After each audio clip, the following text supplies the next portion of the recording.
Dia Gawit and Falcha. Hello and welcome back to Play and Learn. My name is Kathleen and I have so much to share with you today. We'll be jumping into another wonderful book, this one called Brendan and the Blarney Stone, and it's all about lovely music. Then we'll make a musical instrument of our very own. It'll be a harp made out of paper and string. Then we'll learn some words in the Irish language. Are you ready? Great! Let's jump into the story. Long ago, the leprechauns came to a place where a river gleamed among rolling hills, and tall trees grew. There, hidden from the human world, on a carpet of shamrocks at Rainbow's End, they made their home and called it Ballinadenny. If ever you walk close by, you just might see a wisp of smoke from their turf fires, or hear their music whispering in the wind. Search forever, but you will never find Ballinadenny, for it is well hidden by the leprechauns, who use their magic to keep it a secret. But look out, the leprechauns may be closer than you think. Brendan the leprechaun lived in the village of Ballinadenny.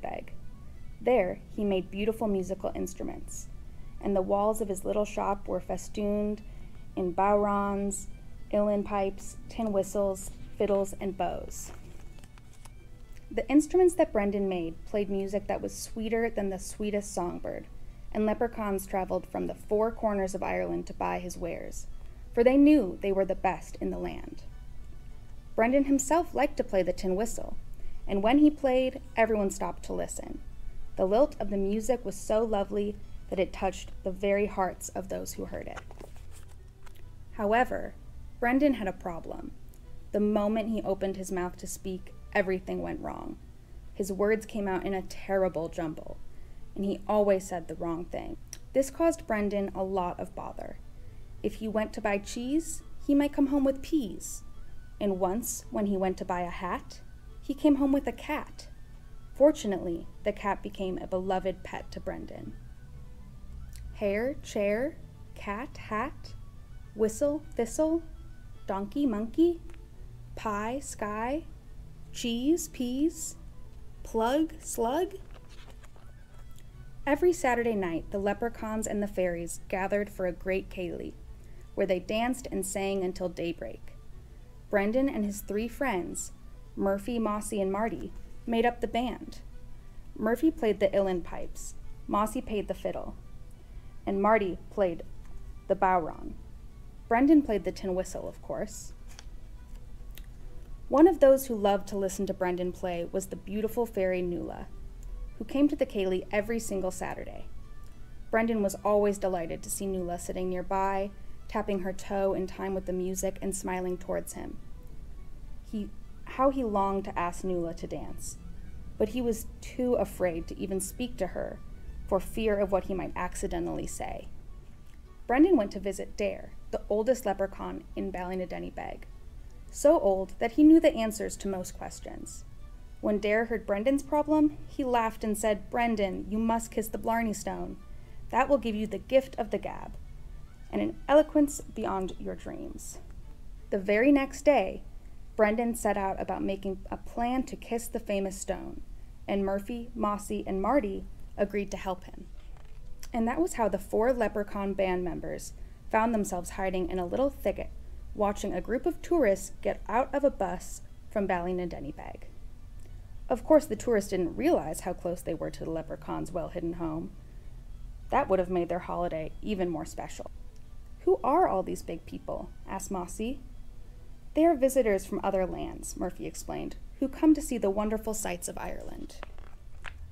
While the visitors were off having lunch, the four leprechauns hopped on board the bus and tucked themselves under a seat where no one would see them.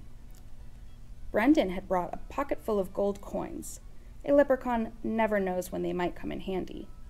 And Marty had brought some cheese and shamrock sandwiches. "Please pass the peas and the hard rock sandwiches," said poor Brendan. In no time at all, the visitors trooped back onto the bus, and the journey to Blarney began. The leprechauns were very comfortable under the seat, where they had great views of everyone's shoes. They could hear the tourists chatting away, admiring the mountains and rivers, the green fields, farms, the castles and round towers. Then a lady sitting right above Brendan said, I haven't seen a single leprechaun since I came to Ireland. The man beside her replied, Well, you better keep looking out that window if you want to catch a glimpse of one. Brendan, Murphy, Mossy, and Marty tried to stifle their laughter. Imagine, the visitors were looking out the window for leprechauns, and 4 of them were under their seat the whole time. At last they arrived in the village of Blarney in County Cork. The sun shone, and all the passengers, including 4 rather small ones, got off the bus. The tourists started lining up to go into the castle to kiss the Blarney Stone. Brendan and his friends sat down on a bench and tried to figure out how to get inside without anyone seeing them. There was no obvious entrance for leprechauns.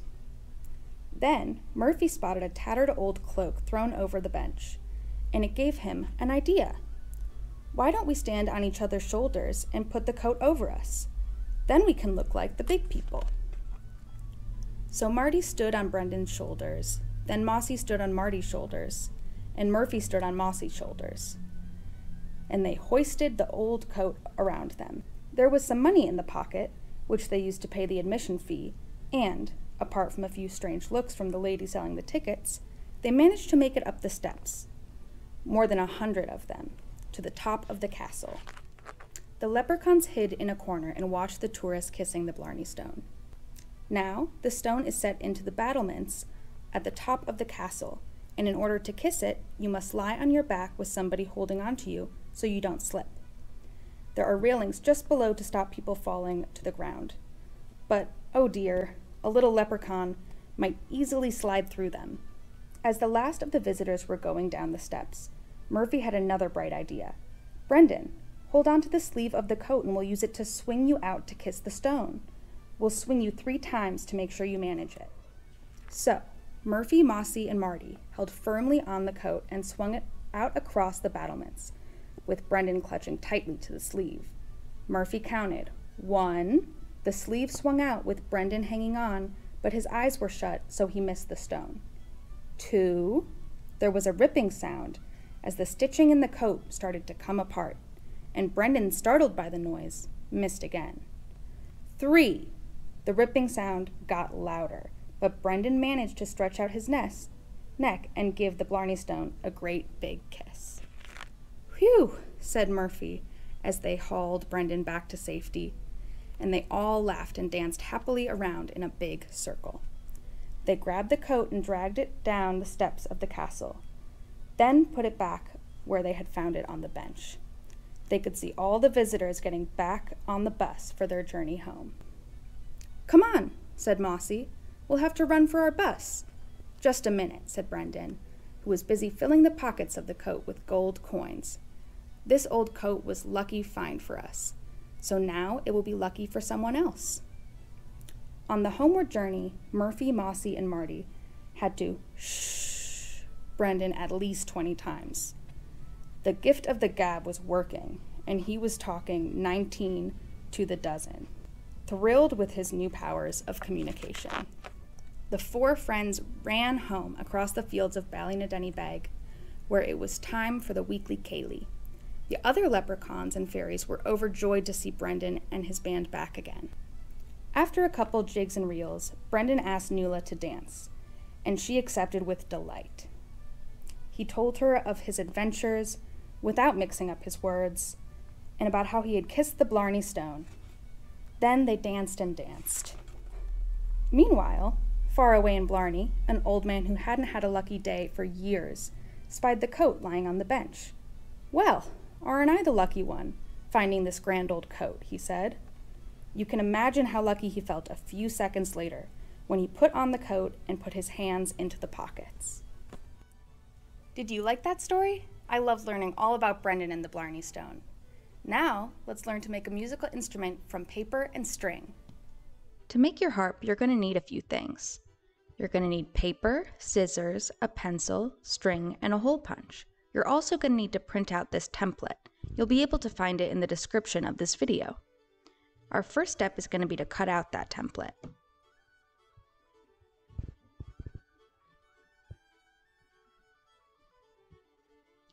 Next, you're going to trace it onto the paper.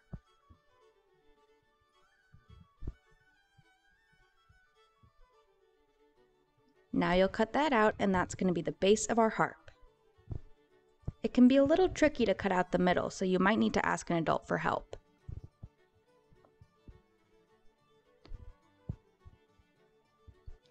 Next, we're going to decorate.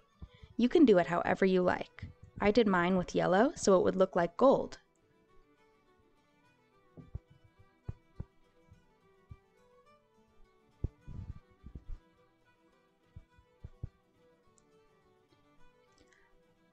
Next, we're going to mark where we're making our hole punches. I did this by putting the template just a little bit next to the harp, like you can see there.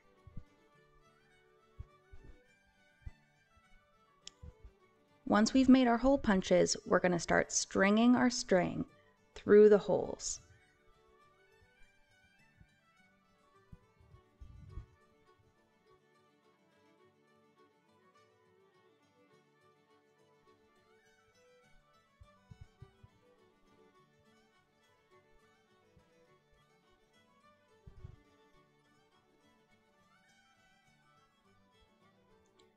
Once you cut your extra string, you can tie it in a knot behind, and then you're all done.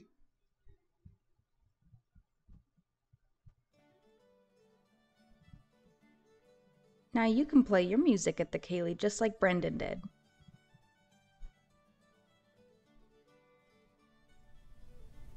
I hope you make a harp of your very own, and if you do, I'd love to see a picture of it. You can ask a grown-up to help you share a picture with me. You can send it over email or ask a grown-up helper to post it on social media and tag Irish Community Services. I would love to see what you make.